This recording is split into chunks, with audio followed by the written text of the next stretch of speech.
ആഭ്യന്തരമന്ത്രി അമിത്ഷായുടെ അംബേദ്കർ പരാമർശത്തിൽ പ്രതിഷേധം പാർലമെന്റ് പുറത്തേക്ക്. കോൺഗ്രസ് അംഗങ്ങൾ ഇന്ന് പാർലമെന്റിന് പുറത്ത് വിജയ് ചൌക്കിൽ പ്രതിഷേധിക്കും.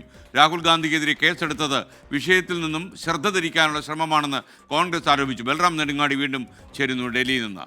ബൽറാം, യഥാർത്ഥത്തിൽ ഈ ശ്രദ്ധ കുറച്ച് മാറിപ്പോയി എന്നത് യാഥാർത്ഥ്യമാണ്. ബൽറാം,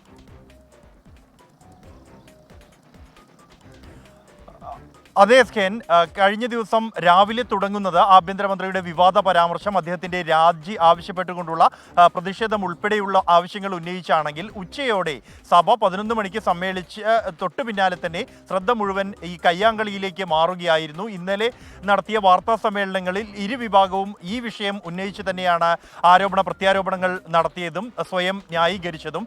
അതുകൊണ്ട് തന്നെ ഈ ശ്രദ്ധ തിരിച്ചുപിടിക്കാനുള്ള ശ്രമമാണ് ഇന്ന് കോൺഗ്രസ് നടത്തുന്നത്.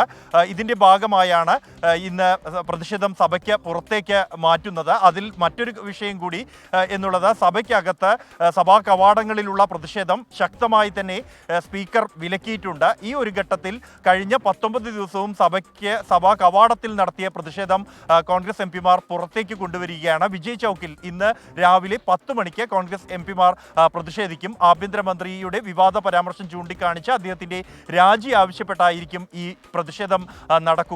ഒപ്പം തന്നെ ആഭ്യന്തരമന്ത്രിയുടെ രാജി ആവശ്യപ്പെട്ട ഒരു അടിയന്തര പ്രമേയ നോട്ടീസും ലോക്സഭയിൽ അവതരിപ്പിക്കുകയാണ്. കോൺഗ്രസ് അംഗം മാണിക്യം ടാഗോറാണ് ഈ അടിയന്തര പ്രമേയ നോട്ടീസ് നൽകിയിരിക്കുന്നത്. വിവാദ പരാമർശം ചർച്ച ചെയ്യണം, അദ്ദേഹം രാജി വെക്കണം, കൂടാതെ രാജ്യത്തോട് മാപ്പ് പറയണം എന്നിവയാണ് ഈ അടിയന്തര പ്രമേയ നോട്ടീസിൽ കോൺഗ്രസ് അംഗം മാണിക്യം ടാഗോർ ചൂണ്ടിക്കാണിക്കുന്നത്. ബൽറാം നെടുങ്ങാടിയായിരുന്നു ഡൽഹിയിൽ നിന്ന്.